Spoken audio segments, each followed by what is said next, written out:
So let's fire up the Batman-mobile, go to a taco stand, and eat some feelings, okay? Okay, I think it's Batmobile. Batman-mobile. Batmobile.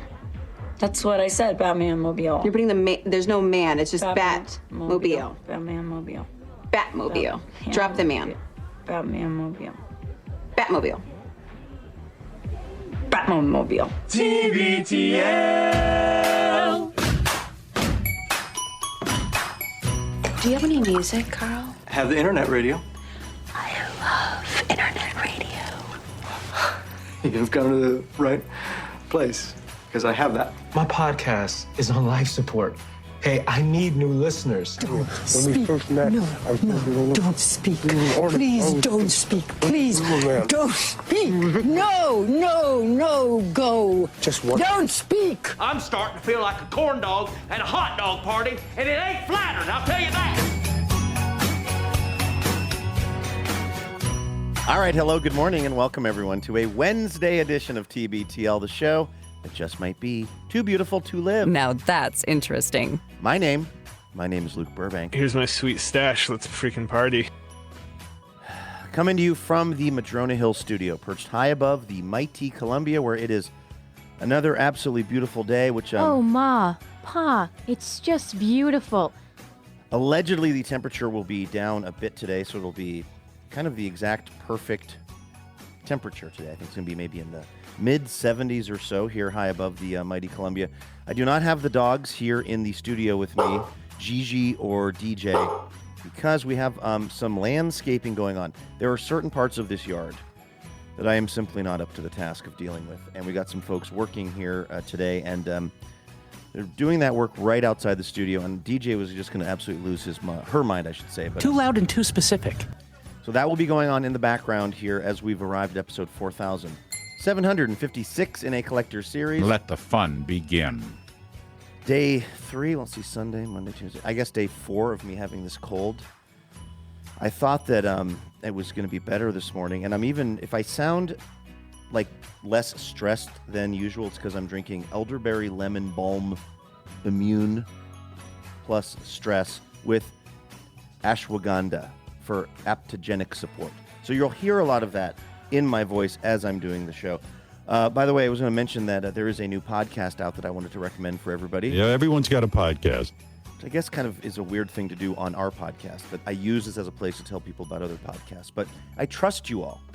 I trust you to both eat your daily recommended amount of TBTL and then go off and listen to other podcasts. So I'll tell you about some of those. And we'll tell you about this guy. Oh, hey, y'all said my name. Longest running Cobra of the show, maybe best known for his depictions of the tall ships. He just got back from an automobile adventure. Oh, and the adventure begins again. And I am absolutely dying to hear it. He's Andrew Walsh. He's joining me right now. Good morning, my friend. Good morning, Luke. I know we have a lot to get to, including said automobile adventure, which I'm excited to tell you about. Having said that, I just stumbled on something in the past 15 seconds or so that Is this the thing I that you just cannot texted me? stop thinking about. Yes, I just texted you a screen cap. The profile photo that they use of actor Danny Aiello on the Rotten Tomatoes website is It's rotten. war crime. Is that why they call it Rotten Tomatoes? You didn't know it's about the profile pictures? What are they doing to him? What is going on in that photo? Well, this raises a really interesting question.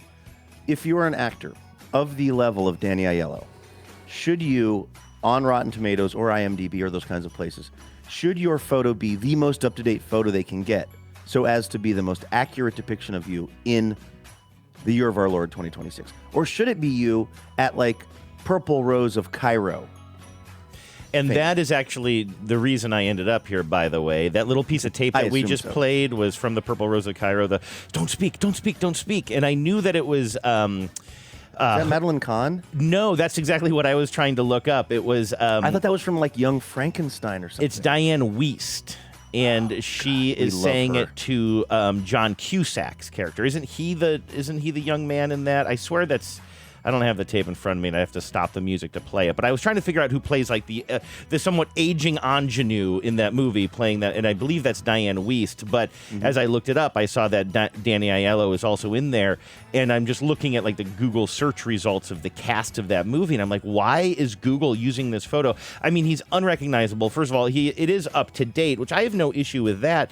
But like, he's wearing some sort of sunglasses and he's squinting. He's looking right in the camera and he's squinting in a way that looks like he's playing like an evil character, like baring his teeth or something. He looks like a warped evil headmaster in some sort of he's got film. veneers, and part of it is those he are has veneers. Oh, okay, well. So there's something uncanny because he's at the age where your teeth should have a little wear and tear on them, and these teeth have none of that. I didn't know that, but there are so many photos of him. He's unrecognizable. He's unrecognizable. And then I come to Rotten Tomatoes and I see that when you look at their profile, it says their highest rated movie and lowest rated movie. And the highest rated is The Purple Rose of Cairo. I would not have expected that. I would have expected to be like a gangster movie or something. Isn't he in one of those gangster movies? Well, he was in Moonstruck. He was in Do the Right Thing. He was in Hudson Hawk. That's probably where you know him. No. I used to love Hudson Hawk. He was in The Last Dawn. I'm scared to go back to that. Have you watched Hudson Hawk in a while? Were you a fan of that? Huge fan. This has come up on the show. Yeah, I'm scared to go back. I don't think I can. Yeah, I want to leave that. I want to leave that right where I left it, which is an amazing movie starring Bruce Willis and Sandra Bernhard, I believe. Is that who it is? I don't ever remember anymore. Maybe Diane Wiest. I don't know. Could be Diane Wiest. The thing about this is it means Genevieve wins this one. Well, a long time ago, I got myself a tube of toothpaste. I think This is how most Hudson Hawk related I think I just start. got it out of the or I don't remember exactly what the situation was, but for the longest time, Genevieve had her toothpaste, which was something that is like, it's fine, but it seems somewhat clinical to me. Pronamel, I want to say, something like that. Yeah, sure. And I'm just like, I like this, whatever reminds me of my youth, something stripy, maybe every now and then some close-up with that cinnamon flavor, hoping that I get kissed or something like that. I just like to go shopping for that. And Someday. There's something someday. And there's something about Pronamel that just didn't seem really fun for me in the bathroom. Feels like a dentist definitely told you need to start using this. Exactly. So I would always use my own toothpaste, and then one day Genevieve saw that like I was just using hers. I didn't buy any more. And she said, this is years ago, and she just came in. She said, "I see I've won." And I said, "What do you mean you've won?" She's like, "You're using Pronamel." I'm like, it wasn't a contest. I was just buying the toothpaste. I see I've won. Like, she really took that as like a victory for her that I was using Pronamel, whereas I just sort of saw it as apathy. You're on like, my it's part. a war of attrition. Yeah, and you won that. I ran out of toothpaste. Much like my enamel. It's a war of attrition. Exactly. So and now I'd like to professionalize it. By the way, I just use cake frosting now. It's so much better. It tastes so much better. Take that, teeth. That's something Homer Simpson would say. But all of that is to say. So how does Genevieve win in this Hudson Hawk conversation? Well, because I don't know if she can hear me through the door or not right now. But like that, when we were first dating, you go through those growing pains early on of like, he likes these kinds of movies, she likes those kinds of movies. We fit into the usual stereotypes of this one. Like Genevieve was like, I just like popcorn movies. She and by the way, I admire this about her, no joke. Like, she just has a wide taste in movies and can appreciate all kinds of movies, and like has, I would say at this point, better taste in movies than me, because she has a more of a universal taste and a universal knowledge of films. But when I met her, I was like my little rotten snobby self who only would watch like Wim Wenders films. You had moderate to severe whatever. Jarmusch. Yeah, exactly. And we would get into so many arguments that I think I did maybe quote unquote make her watch Hudson Hawk. I think we watched it together, or she had seen it. No, I think it was one of those where I was like, we have to watch this movie. Like, this is an important movie. And she hated it. Gummo fits in that category as well, but I stand by Gummo. But I do not think I can stand by Hudson Hawk anymore. And this was an ongoing thing for years of me trying to defend Hudson Hawk and its silliness and its, it's sort of genre bendingness and everything. But as I talk to you about it right now, possibly in the privacy of this conversation or possibly being spied upon by my beloved outside the door, I gotta say, I think she was right on this one. There's not one fiber of my being that wants to go back to seeing Bruce Willis doing some sort of cheeky song while he's breaking into a bank or whatever it is. Eddie Hawkins is on parole Yes, and he just is. wants to enjoy a cappuccino, but his plans are constantly interrupted. He and his partner, Tommy Five-Tone Messina, played by Danny Aiello, are blackmailed by the CIA and a psychotic wealthy couple, Darwin and Minerva Mayflower, Richard E. Grant, and Sandra Bernhardt. By the way, that is great casting for a psychotic wealthy couple. Who's the other one? Who's the Richard Grant. If you Google him and you see his face, you'll be like, that guy. He's this British dude that's in a bunch of stuff, but nobody knows his name. Oh, yeah. Oh, yeah. That He guy. must have been pretty young, huh? The Mayflowers are attempting to assemble pieces of a legendary Leonardo da Vinci machine that can turn lead into gold, and they force Hawk to do the dirty work of stealing the artifacts. Hawk and his partners synchronize the timing of their robberies to popular songs like Swingin' on a Star and Side by Side instead of relying on high-tech gadgets. I'm not kidding. This doesn't sound like the worst plot for a movie Now to you me. got me again. Luke, I hate to say it, not unlike Bruce Willis, who was just trying to enjoy his cappuccino. I think I'm back in. Maybe you and I can watch it together in Ohio. Oh, let's do a riffs track on that or whatever the generic term for that is. Yeah, because, again, I probably watched it when I was, I'm going to say like 14 or 15. I was in for anything Bruce Willis related because of Die Hard. Mm-hmm. So me and Peter Williams, we would rent movies every Friday night, videos, and we became obsessed with Die Hard. And so then I think we were like kind of going down the Bruce Willis rabbit hole. The one part that we never got to that might be interesting to revisit would be Moonlighting. Oh, I love Moonlighting. It's one of my favorite movies. So you've rewatched that in adulthood, that TV series? It's him and Sybil Shepherd. You're thinking of Moonstruck. Why do I keep doing that?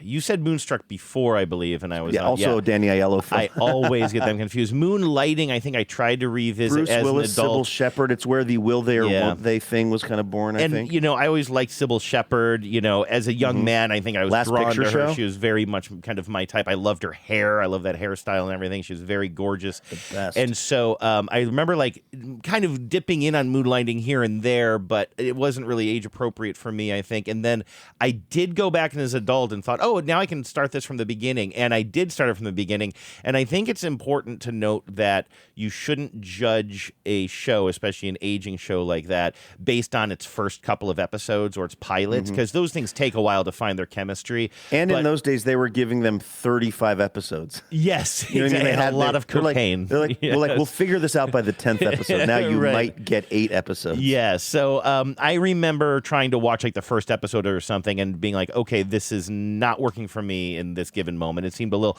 clunkier than I remembered. I just remembered it as being the definition of just sultry, kind of like the and not just that because they're both good looking, but I remember them having a chemistry between them, right? That's the whole point of that show. Yeah, I've never watched an episode of Moonlighting, but what I know is that there is a sexual frisson between Sybil Shepherd and Bruce Willis that's undeniable. I just know that from hearing adults say that when I was 10. Yeah, crackles, having never right? watched it, but it was. Are they is somebody a private I investigator? feel like he's a private investigator. Does he work for her? Maybe, I don't know. Now let's look at. Okay, you're the man behind the computer today. I've already broken my computer by conjuring this photo of Danny Aiello, which is just cruel to me. And I'm not trying to be cruel, by the way. So back to my question as I'm googling Moonlighting. So you think that the photos of actors should represent the version of them that we picture in our mind, not their current version of them? I mean, it kind of depends, what their status is. If they're still working and they released a big movie last year, I mean, this is still kind of what you're saying, but and they're working, but I don't think Danny Aiello has worked in a while, and this doesn't represent any of his characters, and it's not a good headshot. That's the thing. It's not even a current headshot. It's clearly him, kind of. I make this face all the time when I don't think I'm being observed. He's wincing into some lights that are hurting his eyes despite these. I mean, listen, the sunglasses he has to take the blame for. He chose those. He put those on his face, presumably. Well, the problem is I believe they're transition lenses that have not transitioned out of the indoor or into the outdoor or whatever. They're somewhere in between. And he's just wincing with these veneers, but it's he's on the red carpet somewhere. He looks confused and angry. And I just don't think that is the type of photo you should be using for this. If he's I just think there's a lot of context that would go into it. But like, if you want to use a current photo, it should still be a publicity photo, I think, but not this. I'm sure this was the cheapest one they could find, or maybe some. I mean, Rotten Tomatoes. Are they even thinking about that? There's probably just some like internet scraper that is just grabbing these and sucking them in, right? You be careful how you talk about Rotten Tomatoes. You know, it's my mother's entire worldview on movies. That is a good point. She's like, you know, it got 80% on Rotten Tomatoes. Highest... I'm like, who even told you about Rotten Tomatoes, Mom? His lowest rated movie, by the way, with 4% splatter rate, is Reach Me, 2014's Reach Me. So that's pretty late in his career. I'm sure he has a very small role in that, whatever the hell it is. By the way, they are in detectives in Moonlighting. The they series both revolved are, around cases investigated by the Blue Moon Detective Agency and its two partners, Madeline Maddie Hayes, played by Sybil Shepherd, and David Addison, played by Bruce Willis. Okay, there you go. So they're partners. I for some reason I thought the power dynamic was that he worked for her, but I think I'm wrong about that. No, you're not wrong. The show's storyline begins with the reversal of fortune of Maddie Hayes, a former model who finds herself bankrupt after her accountant steals all of her liquid assets. She is left with several failing businesses formerly maintained as tax write-offs. One of them is City of Angels Detective Agency, helmed by the carefree David Addison. Okay. Between the pilot and the first 1 hour episode, David persuades Maddie to keep the business and run it as a partnership. So interesting. So she does. Wow, I'm kind of okay. Look at that. I had a kernel of truth in my assumption from that show from the 80s, right? Started in the 80s, goes into the 90s. 85 through 89. Okay. Doesn't even make it to the 90s. So there you go. Theme song by Al Jarreau. Oh, do you? It was a big hit. It was a big hit. I can't picture it. I'm going to look it up here. Moonlighting. Not the song is called Moonlighting by Al Jarreau. Theme song. And Al Jarreau, that's a name that I should know. He's kind pop of like star, a smooth right? jazz guy. Okay, yeah, let's hear what this So he doesn't sing in the songs, although maybe he sings in this one. Maybe he sings Moonlighting at some point, but that'd be fun. He's generally like a smooth jazz dude. Oh, yeah. Why did I think this show was sultry? There's a right way to rock and a wrong way to roll. There's a wrong way to moon and a right way to light.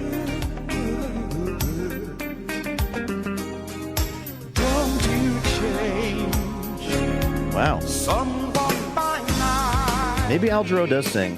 I should say that this is a 3-minute song, so I don't know what part of this was used for the... I'm not watching the credits. I'm seeing a slideshow somebody put together of the two leads just sort of embracing and being cute together. By the way, I was so wrong. Al Jarreau sings in like every song. Oh, okay. I think I was confusing him with a different smooth jazz guy. Is he ever going to sing Moonlighting? Come on, let's get to it. Drop the bass, as Luke likes to say. Thank you. Oh, I was so excited. Oh, he did just say moon. He said moon. Oh, it just occurred to me. Oh, now we're going to be pulled down. Of course, we're being pulled down anyway. In all Al Jarreau-loving countries of the world. Yeah, exactly, in the Eastern Bloc. So, hey, that was fun. Can we find out what happened this morning when you had to drive your... Oh, I didn't even get into this yesterday. I find it very suspicious that after you took the car to the dealership and they allegedly fixed it, suddenly then, like the next day you're driving it and a bunch of different lights go off and the car is protecting itself. Yeah, I think I'm optimistic about that aspect. Somebody did not put of the this. oil cap back on or something. And if so, I think that we will. I think they'll be good to us. Again, we take it to the dealership, and we bought the car from them almost 10 years ago now. So, like, I think they're going to be pretty. Oh, they did have complimentary snacks, by the way, in the waiting area. That came up recently. You were talking about having to buy snacks from or steal from some the sort of an Avanti market. Tonkin Mazda. And that's your dealer as well, right? But they're not giving you free snacks. Here they had you know what? I took a picture of it because I was going to send it to you because they had little bags of goldfish. Oh, goldfish, darling. But do you think they had plain flavor? No, they only had the flavor, cheese. that's the reason. Exactly. They had some of those little bags of little like mini chocolate chip cookies. I mostly focused on the goldfish bags. I never even sent them to you. It looks like there's some granola bars in there. And they had little soccer-themed stress balls, a big thing of those, probably to celebrate the World Cup. So they know how to treat their customers there. I almost grabbed one of the stress balls, and I was like, what? What have I got to worry about? But did you bring it up with them that the car started doing this weird stuff literally the day after it had, okay. And they seemed open to that line of inquiry. So yes, I will tell you about how I ended up arriving there in a moment. And I have a little bit of audio which I might play for you. It's not awesome, but I did record my entire drive. Just because I wanted to capture any potential excitement. But I'm not a very good, in-car narrator to myself. I did my best. So maybe I'll play a little bit of it for you here. But once I was there and I was telling the fella, and Genevieve is with me because, of course, she was in the chaser car behind me the whole time. And I did mention that, it's funny, we brought it in on Friday for an oil change and some just kind of a once-over, and everything was fine before that. So, I mean, it could be related to that. And so then when the guy gave me the quote, he's like, well, listen, it's going to be a $250, I think $250 or $225, just diagnosis charge. He said, but if in that diagnosis we see somebody left something loose or left a dipstick in the tank or something like that, then we will completely waive that and take care of you. So nice. I do appreciate that, and the fact that he kind of brought it up and emphasized that. And Genevieve said, I almost checked the dipstick. She said this to him. She's like, I almost checked the dipstick, but then it occurred to me, I don't know where the dipstick is. And I was also thinking, I don't know, why would a dipstick in the tank make it shudder like this? The only reason I kind of want to play this tape for you, I'm a little embarrassed because you can hear the morning in my voice. This was around 7:30 in the morning, and you can hear I've got that kind of morning congestion, and I'm not a particularly interesting person here, but I grabbed it's just a little bit over a minute of me driving the car. And what I think is kind of interesting, first of all, I just set my recorder on the dashboard, and I had no idea if it was picking me up well or not. I just kind of aimed the microphones at me. I took my little field recorder, and I was actually pretty pleased at how clear my voice is over top of the engine, but you can hear the engine sort of struggling, and it gives you a little bit of a sense of some of that shaking I was talking about. So this isn't, again, just be prepared. This is very mid-tape, and it's a little cringy, but here it is, about a minute 20, it looks like here. All right, now I'm going to hit a bunch of stop signs in a row. This is the first one. I hate my breathing. I hate what a heavy breather I am. Where are you on? What road are you on? I'm right now. I think I'm about to say that. I think I'm on 20th and heading right into the heart of Ballard. Okay, so you've already gotten out of the stop sign. Now there's going to be a stop sign every single small, tiny block for a little stretch here, and this is going to be trying. I'm at 57th now. Okay, so I'm on 20th. Try to cross through 57th.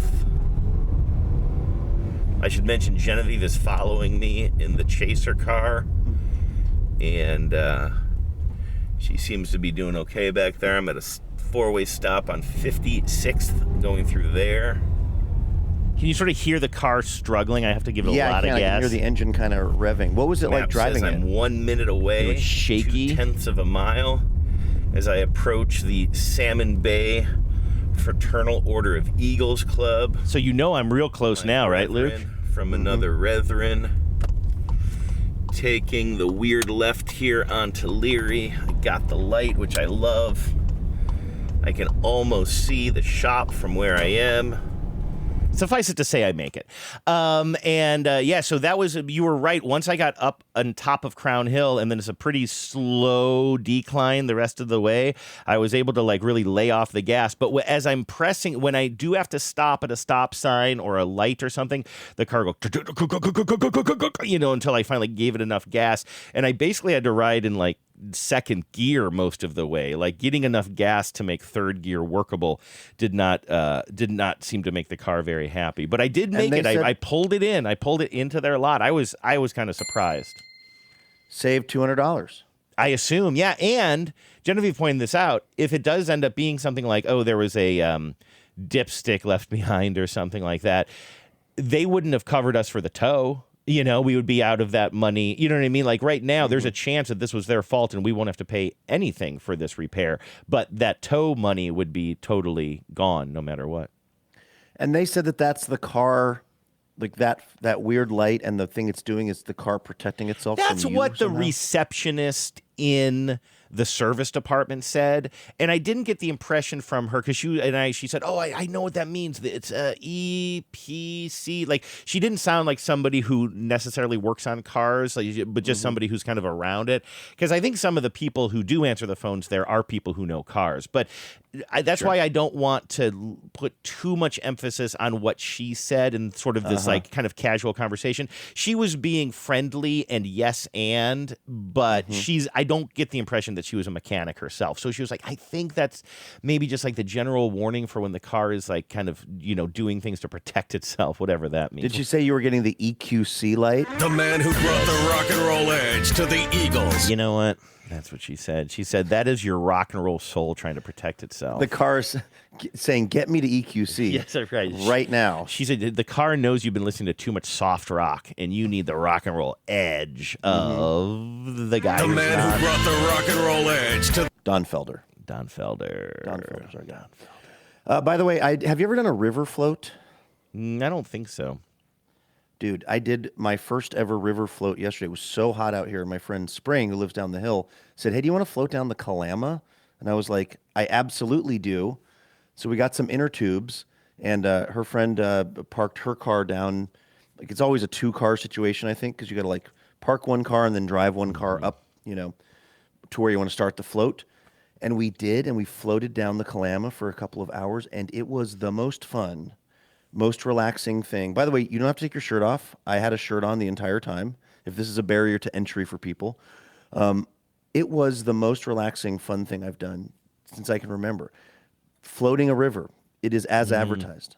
When I said I don't think so, I had some like memories of being like on a river kind of going to, but I think I might have done some sort of a slow river activity that might have been more like kayaking or something maybe, but I'm trying to put myself, that feels like it might have been a New Hampshire thing. Exactly what you're talking about too. Like you got to either connect with a company that will drive you you park in one place and then they shuttle you to the top of the river, which is I think how we did it or something. But I'm pretty sure my situation was not inner tubes, but I do know that I just have this vague calming memory of being on a river on a beautiful day with incredible. Just the point of being there. There's like literally, what is the expression? The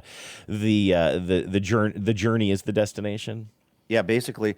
There were all these kind of cool houses along the river. One of them apparently was, or allegedly is, where Marlon Brando lived. We decided it was either Marlon Brando or one of the guys from the Bartles and James commercial. Allegedly, the guy who doesn't talk. Do you remember the Bartles and James commercial? Yes, I do, and it's kind of funny. Two guys. Because I get them one confused of them with the Bruce Willis ones, which is kind of ironic. Yeah, Seagram's Golden White. Yeah. Bartles and James was like two kind of old guys on a porch, and I think one of them talked and one of them didn't. Mm-hmm. And they both perform magic tricks, right? Yes. Pen and not teller. Yes. Being you anything. But there are these rumors in Kalama that the quiet Bartles and James guy lived there, but there's also rumors that Marlon Brando had a secret house there. So there's this one house on the river that's either the silent guy from Bartles and James or Marlon Brando. Mm-hmm. And Marlon Brando had nothing to do with. About. What is the movie? And I hate to evoke this, but what is the movie that is like people run into trouble on the river, and it's got the dueling banjo, and you got a pretty mouth? That's Ned Beatty. It's Ned Beatty, yeah. And it's not Deer Hunter. I want to say that it was another really dark one from that period. I can't remember. It's, phooey. That everybody says, oh, you got to watch this. And then you watch it, and then you're just like sort of like cold and stunned for the rest of the weekend. Yeah, I've never actually. Isn't Burt Reynolds in that as well? Yes, I believe so. Here, if I just type in the catchphrase, I hate to do it, but you type in the phrase, you got a purty mouth, and you get deliverance. Deliverance. That's what it was. Yeah, it kind of got some Deliverance vibes there. Speaking of Burt Reynolds, I was listening to a great interview that David Sedaris did with John Lovett, and John Lovett was talking about the fact that apparently there is an audio book version of Moby Dick that is narrated by Burt Reynolds. Oh. And to hear John Lovett's description, each chapter starts with Burt Reynolds really trying to lean into a kind of a maritime, New Englander kind of seafaring accent, but he just runs out of interest by the end of each chapter. Oh my God. So by the end, he's just being Burt Reynolds. I mean, I'm looking. I just wanted to play a little audio any clip clips of it? of Can it. we That's hear a what little bit of because I'm seeing a lot of people like. There's an advertisement for it for the Amazon. I'm assuming like Audible book on tape, Moby Dick classics read by celebrity series. Do you have any idea? And I know I'm the one Googling, but do you have any idea when he recorded this? Was it at the peak of his popularity, or is this some new thing that Audible is doing or something? I don't know the answer to that. I'm assuming he wasn't looking at now. the peak of his earning abilities because it sounds like this was the last thing he wanted to do. Okay, here, 9 years ago, in the subreddit called Audiobooks, somebody posted with the headline, Moby Dick, read by Burt Reynolds, and the first line is, holy balls, this is the corniest reading I have ever heard in just about ever. Whoever directed or allowed Burt to read this in some kind of salt of the sea accent with his voice fluting up and down must have been some mad comedic genius. Oh, then it says here, try the sample. Okay, they've linked to a sample here on Audible. Because I have an Audible. Oh, and now it says, sorry, it looks like this title is no longer available. That might not be a coincidence. That the official link has been taken down, unfortunately. Okay, let me see. I'm not going to use up a credit for this. Okay, no. But let me see if I can find it in Audible. Also, of all the people that you would choose to read this, Call Me Ishmael, Burt Reynolds seems like just, other than Dom DeLuise, I'm just thinking of guys that were usually standing next to each other in movies. Listen to Dom DeLuise do it. I'm sorry I'm having no luck over here at all with any kind of... Yeah, it's not letting me... Well, you know what? I could probably do Audible on my phone here. But anyway, yeah, maybe this isn't... Maybe I should just play the top story. Would love to hear that.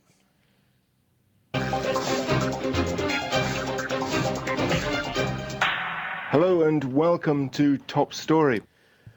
You had a dog park story that you wanted to share with us. Oh, we didn't get to yeah. yesterday. What's going on with that? This isn't a... I don't know if this has any kind of narrative arc here, but boy, did I have a time at the dog park the other day. It was my first time at the dog park, and I just want to say that it was 1996. Boing Boing has an article here. In 1996, Burt Reynolds narrated an audiobook of Moby Dick, in case we were looking for. So he was still pretty much in the game in 96, right? Yeah. But Luke, do you know that I've never really been to a dog park at all before? Not with a friend and their dog. Yeah, because you'd think, oh, it's a good place to see dogs, even if you don't have a dog. It's a good place to meet dogs. It also seems like kind of weird to go without a dog, although I met some people who were there without a dog. Like the McDonald's. It's like the McDonald's Playland. Exactly. Without a kid. Exactly. And sometimes I like to go in there and just jump right into the ball pit. But, I think I've always had sort of a...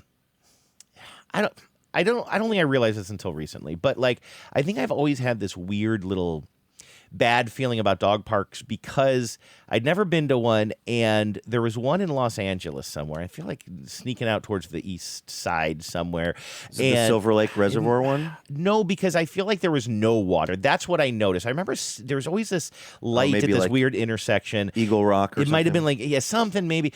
And I remember it just looked like this sun-baked, treeless, it just looked like...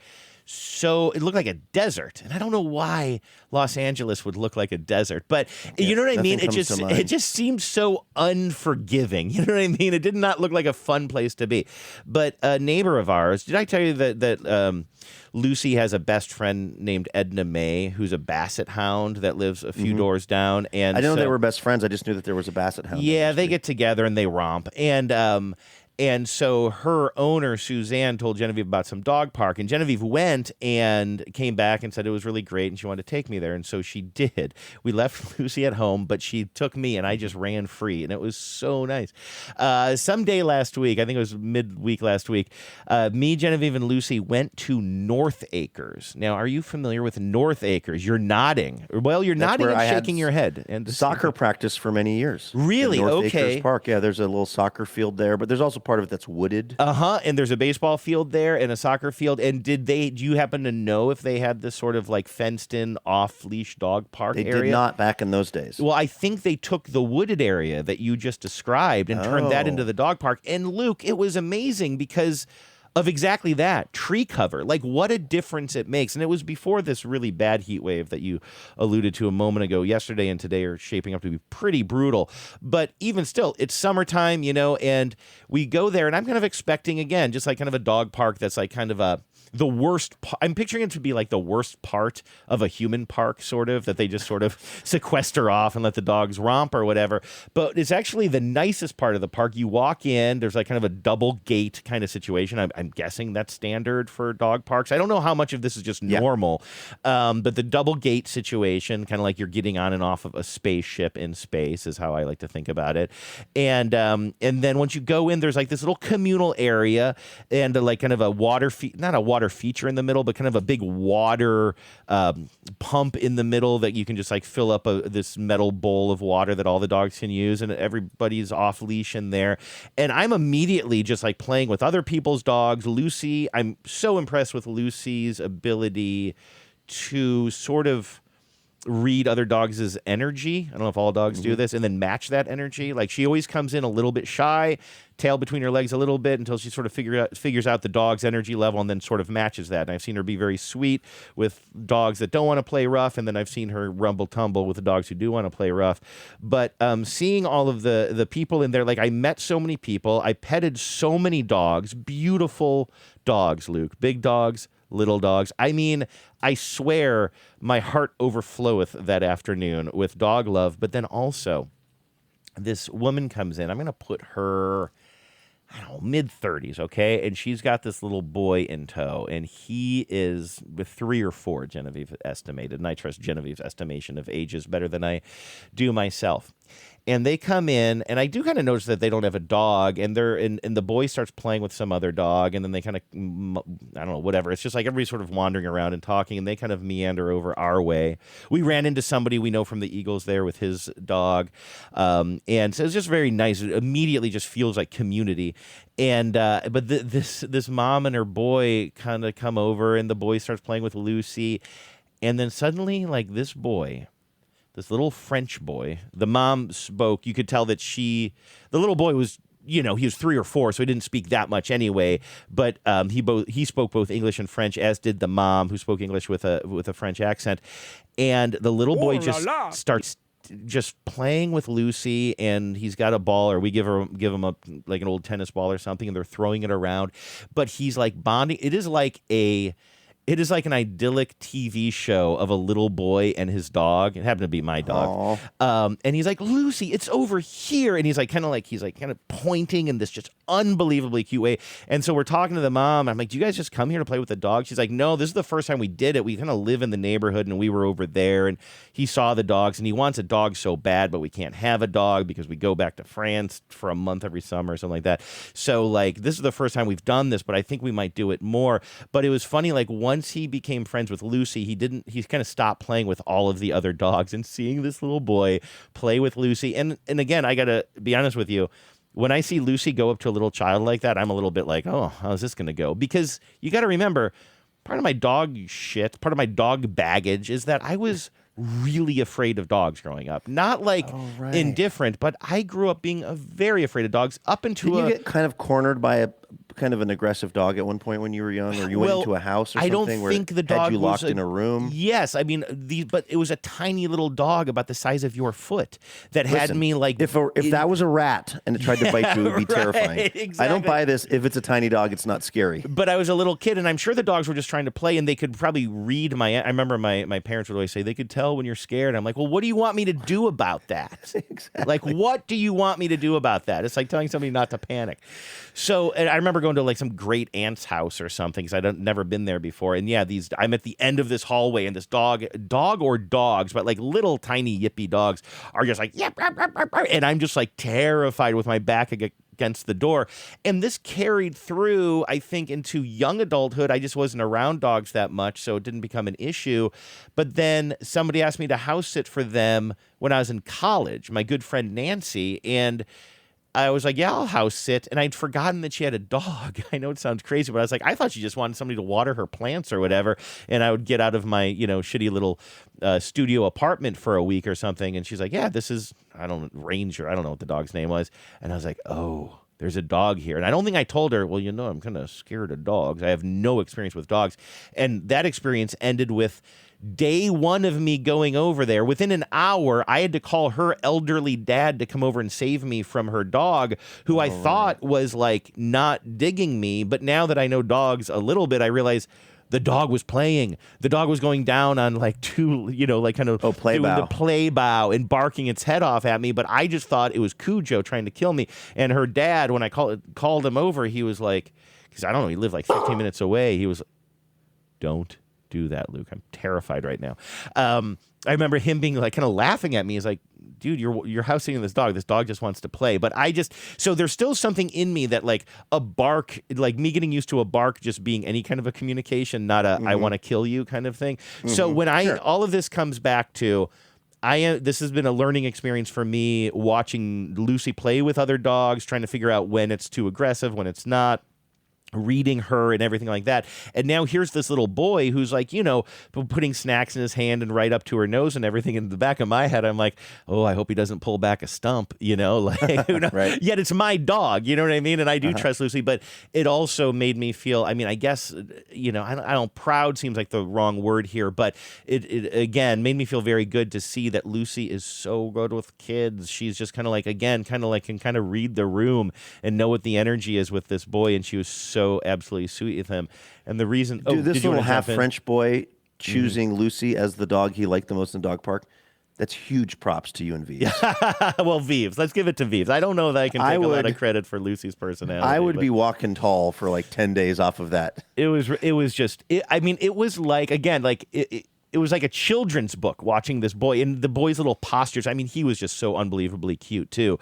And the way he was talking to her, like at a certain point, like his mom and me and Genevieve stopped being part of the equation for him and Lucy. He just had an ongoing like conversation with Lucy, and he was getting frustrated with her at times. Like, it's over here, Lucy.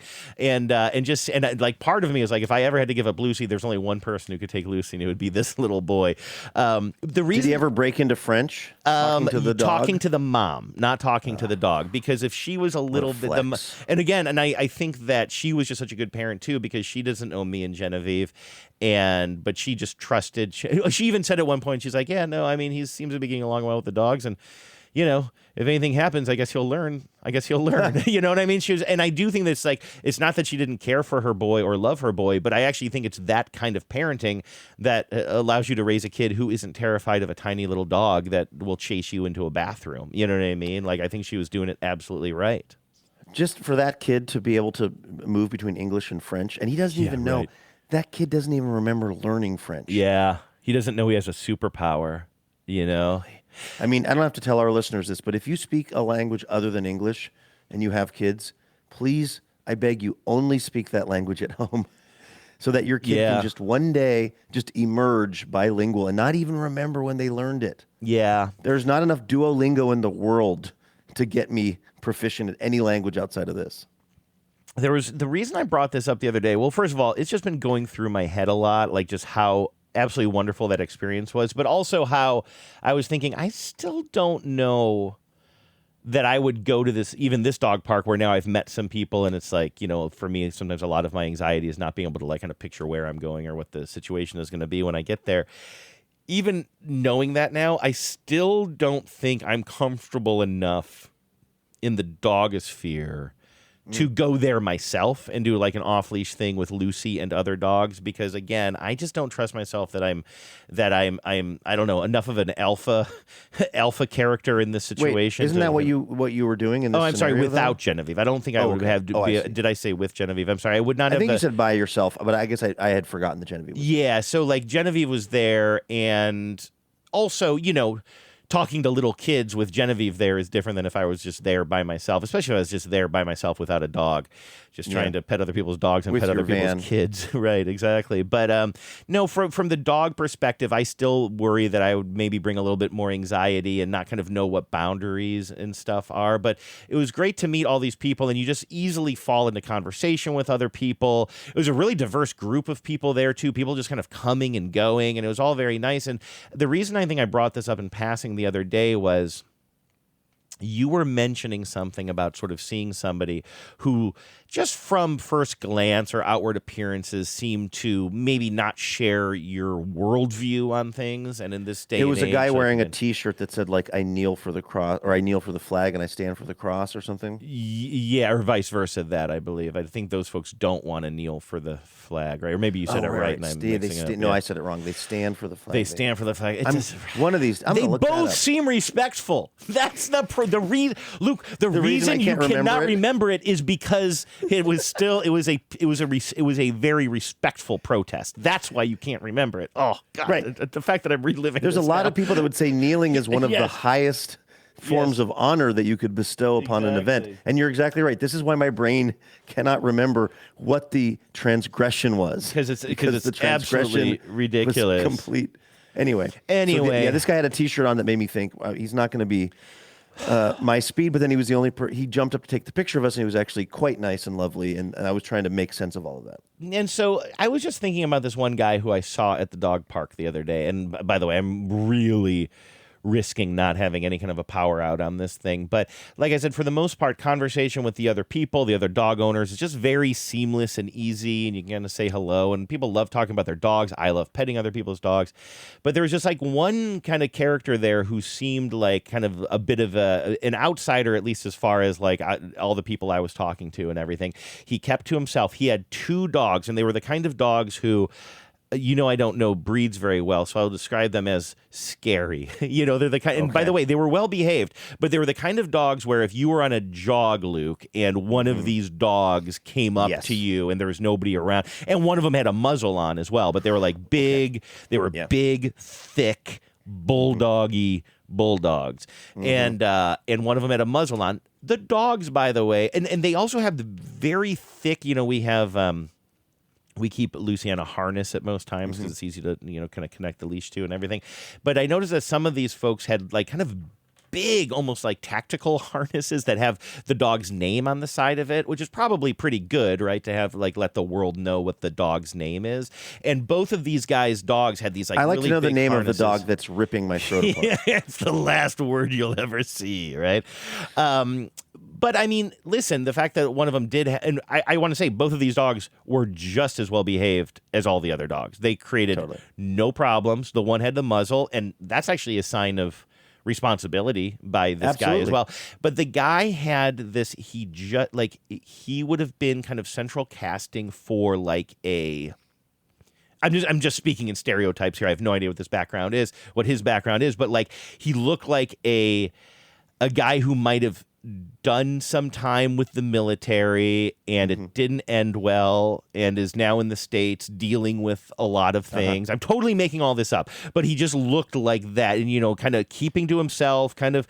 You might catch him at a karaoke bar by himself singing Stained after a few too many drinks. I don't see him singing karaoke. I see him kind of glowering at the end of the bar. He's at the bar. He's got his 2 dogs around him, but everybody's a little bit leery to talk to him, except for maybe one guy who also served, sort of. He just kind of had that, and he kind of very brooding looking, very his face. He never said, and a couple of times I even tried. And he was the guy with the big kind of scary and he had the dogs. 2 dogs, one of which was muzzled, and but he just sort of like I noticed him, and he totally kept to himself. Like everybody else, sort of naturally said at least a quick hello, other people you find yourself in a conversation with. And he just had all of the, as Gary Larson once put in a cartoon, he just had all of the outward signs of how nature says do not touch, include right down to the dogs, right? But I was sort of looking at him and I was like, I'm somebody who also prefers to be alone most of the time. And, if I was at that dog park by myself, I don't know how much chatting I would do. And so I never like to judge Are you still people. wearing the muzzle? Am I? Yeah. I took it off for the show. Do you regret that? Well, no, I just want to make sure you're still doing it at the dog park because of the incidents. Yes. You just show up muzzled at the dog what park. If I show no dog. Up muzzled. I just standing in a corner. Pure head to toe leather with a muzzle. But anyway, I am totally fine with him and his dogs wanting to have their own space. And so I didn't want to do anything like it's super outgoing. But a couple of times I tried to catch his eye and kind of nod in this way of just like, hey, if you want to mingle with us, like we can mingle with you and your dogs as well. Your dogs seem totally well behaved. And I was just sort of thinking about that because I just saw this guy in a brief instant. I felt like I could really kind of sum up that he was very different than the rest of us in a lot of ways. And like I say, I think a lot of people there were a lot of different. Like it was actually kind of for this like kind of little North Seattle dog park randomly on a Thursday. It was kind of interesting to see a pretty broad cross section of people kind of coming and going, which is cool. But there was just something about this guy that I was kind of like, if there was a way for me to let him know that if he wants to kind of mingle over here, he doesn't have to feel like an outcast. And maybe he doesn't feel like an outcast. He was probably just thinking about his day trading. I have no idea what that guy's life is like. You know what I mean? But there's just something about seeing him there that I kind of want. This sounds really corny, but maybe I just kind of want him to feel like we were there if he wanted to be with people. Dude, I think that's so awesome because, like, you're a person. I've watched you in the world. I've been to, I was going to say many countries, but basically 2 countries. Australia. One of with me, right? One of which with me. Yeah. Yeah. I was going to say I've been to a lot of places with you, and I see how you are in the world, and you're very thoughtful, and you really want to stay out of people's way. But the fact that, and as we talked about on the show yesterday, like you did not tell the guy where the cold Rainier beer was because you didn't want to, like, kind of like, you just didn't want to get in his life if he didn't want you in his life. And the fact that you were at the dog park and you saw this guy, and even if it didn't, happen to work or whatever, the fact that you were thinking about him as he fit in or did not fit into that context, I think that's really cool. And in this case, it probably didn't, it didn't mean that he came over and hung out with you guys, but just like the idea that that you were clocking him in that way, I think is actually really nice. Yeah, and I didn't have a great power out for that. But just to go back to the dog park writ large, that was actually, you know what, Luke? A little bit more context to this too, just about sometimes me navigating this life in increasingly old age and learning little life lessons. I've alluded a few times, and again, I'm not going to go into detail. I've alluded a few times to some really frustrating things that are going on in my life right now vis-a-vis this basement renovation. And some things that are mistakes are being made, mistakes that were so easily solved earlier on that are kind of cascading in ways that had me pretty upset. And Thursday was sort of the peak of that. And our contractor was here, and I was just having some communication issues with him, and I was kind of at my peak of feeling the most frustrated, and I'll just say angry. And Vives and I had a frustrating conversation with him downstairs, and then we came upstairs, and then unfortunately, and I'm feeling like just like a toxic cloud over my head. But talking to Vives about this stuff, because we need to talk about the practical matters of the basement or whatever. But also, I don't want Genevieve to think that sometimes when I'm going off on what I think are issues in the basement, even though I've told her I don't want her to take it personally, she's sort of taking responsibility for it and feeling bad about how bad I'm feeling about some things here. So I'm trying to like kind of foam off some of my discontent and talk to her, but also not just bring poison into the room, into our conversation, if that can make sense. And so I'm sort of foaming that off, and Genevieve is kind of listening. And then this happens so rarely because both, I think Lucy's a relatively good dog and we keep a close eye on her. But Genevieve went into her sewing room and saw that Lucy, it was like so far the only time that we've gone in and Lucy has totally destroyed something. And it was a piece of paper, but it was part of a pattern that Genevieve had gone somewhere specially to print and cut out and everything. And now her pattern was gone. Oh, I guess Lucy also got one of her earbuds the other day, so I guess we have 2 of those now. By the way, that was teamwork between 2 pets, because Genevieve's little earbud, what do you call it, the thing that they charge in, the little charging container, she had done nothing wrong. They're both in the charging container, up on the dining room table. I believe our cat Bingo did an assist and knocked those to the floor, where they hit the floor, case opened, and then both earbuds came out, and we could only find one earbud until we eventually found the second one, which was in Lucy's mouth and beyond use at that point. Now I feel bad that Vives had her, her device destroyed. but I do love the teamwork. That's what I'm do saying. love the I kind of, resent like, it and I Disney- respect it. The kind of Disney caper aspect to this. It could have only been better. Yes. Bingo's got eyes on you and Vives as soon as you leave the room. Eye contact with Lucy, swipes the AirPods off the table. It is fun. I do think that they're becoming a little bit more friends, and Bingo just wants to be around Lucy as much as possible. But it's just like Lucy's energy sometimes gets to be a little bit too much for her, and she's pretty big now, but it gets to be too much for Bingo, I should say. But anyway, all that is to say, I'm having this moment of feeling like just really, really bad. I'm just really bad. I'm just feeling really, I'm feeling angry and regretful, and I'm feeling stupid about decisions I've made, and I'm just feeling bad. And Genevieve was feeling not great either, and then she's like, oh, I never hear her yell at Lucy. And she was like, Lucy, God, like she ruined this thing. Genevieve was trying to work on this project, and her pattern was all chewed up and eaten and everything. And that would have been like such an easy night for when the contractor leave for me to go downstairs and play darts and Genevieve to lose herself in some Next Generation Star Trek or whatever, But she had mentioned earlier, I think I'd picked her up from work that day. She had mentioned earlier wanting to show me this dog park maybe this afternoon. And I said, and like in this moment of feeling so toxic and just feeling toxicity, and again, not towards each other at all. I promise you that wasn't part of it. But I said, Genevieve, I think we need to get out of here. Like, do you want to go to that dog park? Like, let's just, remember how I told you I was watching those videos about dogs?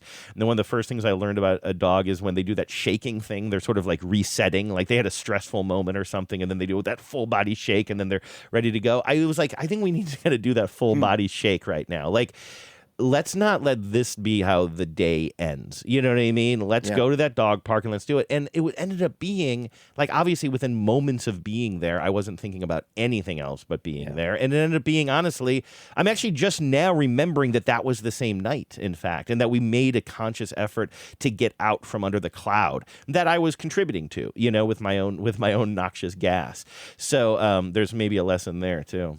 Well, I hope that you get to the point where you feel comfortable taking Lucy solo, because from my experience back mostly when I had this dog named Flea, this boxer, and we lived down in on Beacon Hill, going to the dog park is one of the great joys, I think, of dog ownership. And yes, there is a little bit of, things can go sideways. Dogs can get weird with each other. Dog owners can get weird with each other. But it was like, particularly this dog that we had was so active. She was a boxer and just needed to run and run and run and run. And there was something about just being there, letting her get her yayas out, chatting with other people. It became kind of like an afternoon tradition. It's really nice. Did you go almost every day, like every Yeah, afternoon? pretty much, because otherwise this dog would be...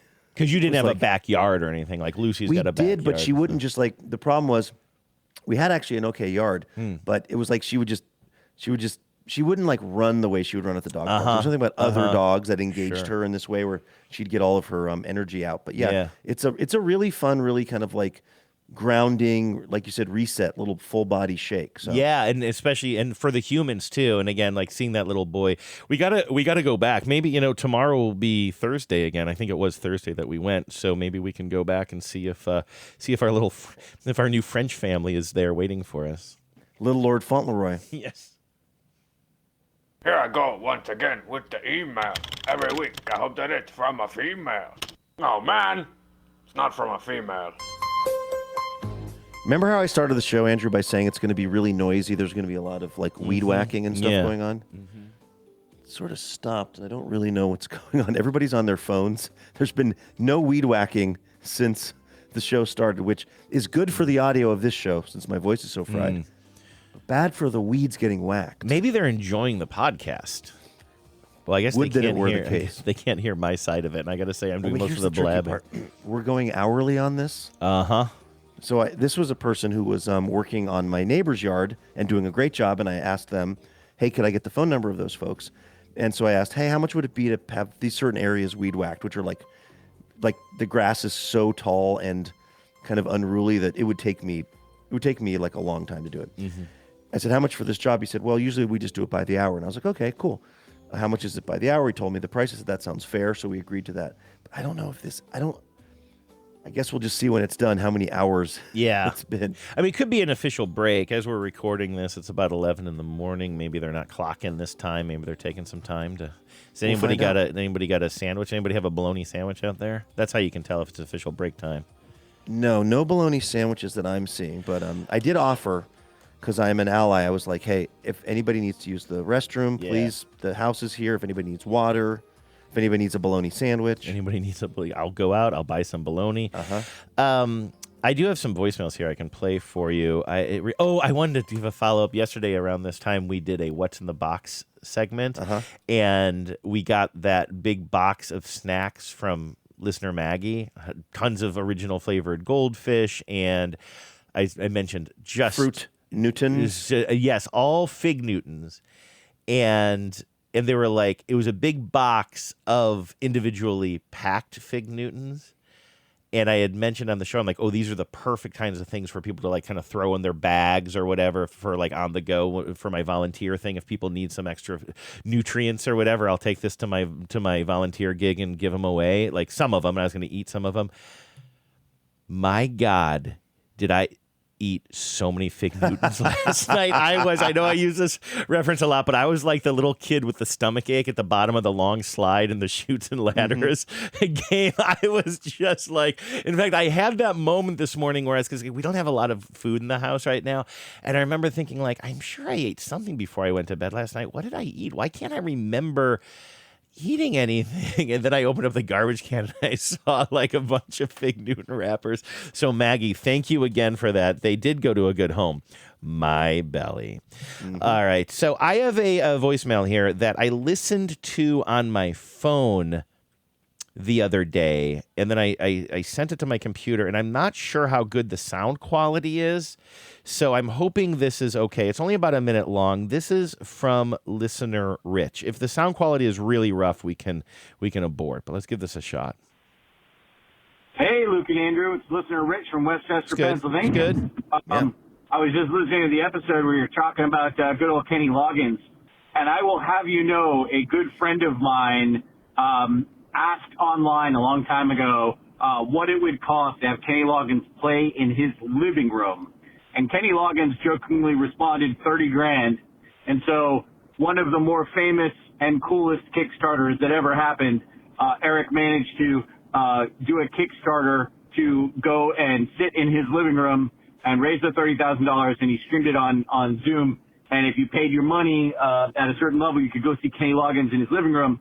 And at a lower level, you could watch it online. And Kenny Loggins literally went and played in Eric's living room. It was Kenny Loggins and a couple other people, and it was absolutely fantastic. So Kenny Loggins, in addition to being an absolutely amazing recording artist, was also just kind of a good dude who played along with a bit, even so far as to play a friend of mine's living room. So yeah, that's a cool story. Power out. Now, first of all, I kind of vaguely remember this story. Do you remember this story? I feel like I just remember reading about it. Could this have been when we were working at Cairo it was an together? internet thing that I was aware of. I didn't know it was our listener's friend. No, and that is cool. It's a good story. Do you think Kenny? I would be both surprised and a little. Can you be chagrined on somebody else's behalf if Kenny Loggins took or kept the $30,000? Now, I know that people who donate to this I bet he campaign, absolutely kept it. You think he just kept it, huh? He's like, okay, you did all of this. You'd think that with all the internet attention and everything, he would say, oh, okay, this was a fun bit, and now I'm Kenny Loggins. I've feathered my nest. Like, I'm going to donate this $30,000 to, I don't know, Dog Parks USA or something like that. Mm-hmm. That's interesting. I mean, I assume that Kenny Loggins gets paid. Well, I would assume he gets paid more than $30,000. Maybe he was, when he shows up to play, like he played Chateau Saint Michel. Yeah. Do you think he would get more than $30,000 for that? Probably. Yeah, but I would just hope that for something that is so grassrootsy like this, that it kind of starts as an internet joke and then he does it and he knows he's literally taking it. I mean, I guess you're right. Maybe it's like it's no different than ticket sales, I guess. But for a lot of that fundraising was probably people who just wanted to see it happen, people who were watching it streamed at, on their computers or whatever. It's not quite the same thing as enjoying a nice Riesling while watching it on the chateau lawn. I don't know. I would hope that he had donated some of that money to maybe a better cause. I'm trying to find the Kenny Loggins house show playlist. I want to see what did somebody post the playlist of when no, it's not going to let us do this. I was trying to figure out if he published the songs he played at this guy's house, because it would have had to be Highway to the Danger Zone. You'd hope. Footloose, Meet Me Halfway Across the Sky, right? Is that him? I don't know that song. I'm seeing. This is not the day for me to try to sing, but No. By the way, this was 2015, so you and I would have. This wasn't our heyday of working at Cairo together. I would have been in L.A. I think at this point, but it's around that time. It happened in Virginia. So we've got these are the his chart-topping solo hits: Footloose, Danger Zone, I'm All Right from Caddyshack. I'm all right. Okay. Don't nobody worry about me. And Meet Me Halfway from the 1987 film Over the Top. So what I'm realizing is, and again, I don't mean this to sound like he was Loggins in Messina as well. So he, Kenny Loggins has had a long and extremely, decorated and prolific career. So I'm not trying to roast him at all. But there really was a period of time where he couldn't miss, but only if he was writing a song for a movie. Related to a movie in some way, yeah. Footloose from the movie, Danger Zone from Top Gun, I'm All Right from Caddyshack, and Meet Me Halfway from Over the Top, which, by the way, is the Sylvester Stallone arm wrestling movie. Yeah, it's like a switch. It's like a switch. He turns his hat backwards. I'm looking more than 200. When Camaro Kev does that, by the way, when he turns his hat backwards, it says it's like a switch. Does he say that? I don't know if I've He has done that. He has done that. By the way, his sob is from 2001. Oh, I was wondering about that. Yeah, you had asked him about that. Only 25 years old, actually. Yeah. I'm seeing a lot of articles about this, and I'm not seeing anything about donating or anything. I just think, don't you think that would have earned Kenny Loggins so much more goodwill than just yes, thank you. My favorite part was when you gave me my money. Right. Just being here's my rider. Right, yeah. This is what we need backstage, and this is what it costs to have me there. I guess you're right. And I guess I don't know anybody else's finances, but yeah, assuming Kenny Loggins has done pretty well. I mean, those hits that you're talking about, and then, residuals on that stuff, and licensing and commercials and all that. And but we know, I've heard the ads. We know that he's been playing the casino scene too, Dang it, Eagles. Wait. Oh, that's what happened there. You still got the doogie going in the background. Got Doog happening. Anyway, thanks for reminding us of that story. And Kenny Loggins, come on, donate to something right now. Yeah, I want to see maybe 30,000. the TV Telethon. The TV. You know what, Luke? I like the way you think, my July friend. 13th through 17th Coming from up. Valley City, Ohio. That's right. It is part of the Valley City Frog Jump Festival. We will be there all week, broadcasting from Andrews Actual Elementary School.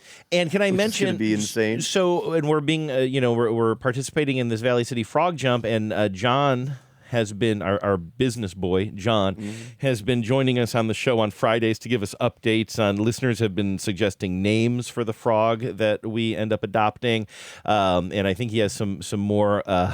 Some more naming opportunities he's going to share with us this Friday. But also, we're going to have a listener on the show Friday who is somebody who volunteers with I'm going to call it a frog organization, Luke. That is, I think there's a better way. Frog Watch. It's Frog Watch USA, right? Who they study frogs and for the frogs' benefit. And so they watch them in America. How did you put that all together? It's right there in the name. It's actually mostly Swedish frogs that I believe that they watch. But the listener's name is Simeon, and Simeon wants some more information about kind of like the frogs that are in Valley City and what we can learn about the frogs and stuff. So we're going to have Simeon on the show on Friday to kind of walk us through some of these froggy questions. Yes, exactly. So I'm looking forward to it. Everybody, if you have ideas for the frog's name, send them in to Andrew or John or me. Yeah, Andrew, John at tbtl.net. John at tbtl.net. John, not me. And I look forward to hearing listener Simeon on Friday. Yeah, it's going to be a lot of fun. All right. I think that's going to do it for today. I've still yet to share my Subway takes with you. Oh, do you? I'm sorry. I can kill this music right now. No. It'll give us something. It'll give all of us something to look forward to until tomorrow. I got the impression that maybe you wanted to relax your vocal cords a little bit because you have more broadcasting to do today, too. I have a little more CBS stuff to do, so yeah, I should probably try. I should save these golden pipes. But tomorrow, my Subway hot takes will, and I don't know how you're going to feel about these. There's a reason I didn't actually specify them in the show sheet because I wanted them to be. I wanted them to be new to you, and also I want to get your reaction. I'm curious how you will feel about my hot take. So I'm a big fan of that, by the way. My Subway take is withhold as much as you comfortably can from your co-host. Like, when I put together a show sheet for After These Messages with Genevieve, I ask her, I'm like, don't even look at what the show sheet is. I want to tell you on the show what the topic is this week. Like, I don't know why. It's not a big reveal. It's not gotcha. It's not pranky. I like it. It's more real that way. So thank you. Yeah, it's nice to. We will be hearing Andrew's reactions in real time tomorrow when we join together again to bring you more TBTL. In the meantime, that'll do it for today's show. Thank you so much for being part of this. We'll be back here tomorrow with more Imaginary Radio. In the meantime, have a great Wednesday. Go Mariners. Go Cole Young. And please remember, no mountain too tall. And good luck to all.